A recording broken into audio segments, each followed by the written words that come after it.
Почитувани колеги, благодарам за присуството на денешната пресконференција на ВМРО ДПМН.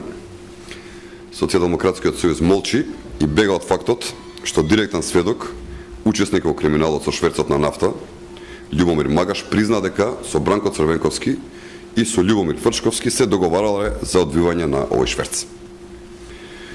Ова е прво вакво јавно признавање во кое се посочува поранешен премиер, во конкретниот случај Црвенковски, за организатор на шверцот со нафта. Дека Бранко Црвенковски стоел на чело на организираниот шверц на нафта во Македонија, говори Љупчо Ѓоргиевски, со кого денес Бранко е во коалиција. Тој за шверцот на Бранко изјави. Сега ќе ви цитирам, а подоцна ќе го пуштиме. Организиран криминал во сите видови, цигари, нафта, дрога, шекер и не знам што, беше буквално измислен како поим во Република Македонија во ваше време. Се сеќавам дали беше 93 или 94-та, тоа беше на принципот на нафтата, зашто тогаш беше интересно нафтата да се шверцува кога го одеа композиции со возови во времето на ембаргото. Навистина мислам дека е несериозно да се дискутира со вас за шверцот воопшто.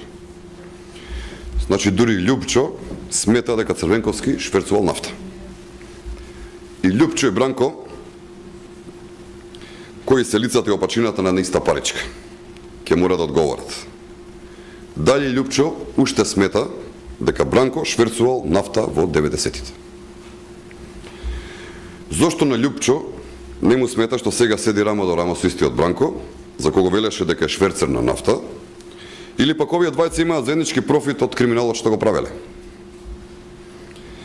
Не преку празни соопштенија или гласноговорници кои се праќаат како жртвени јагниња, туку лично Бранко е должен да одговори колку пари свртеа со шверцот од нафта. Во чии џебови отидоа овие пари и кој се профитирал од овој криминал? Колку пари украда од народот и кој се збогати од криминалот? Дали народот го сиромашува, а фирмите пропаѓаа? И на крај, совршено е јасно зошто Бранко не сака да каже каде одеа парите во нивното време, кога не се градеше ништо. Тие пари брутално се крадеа, се правеше криминал, а народот беше ограбен.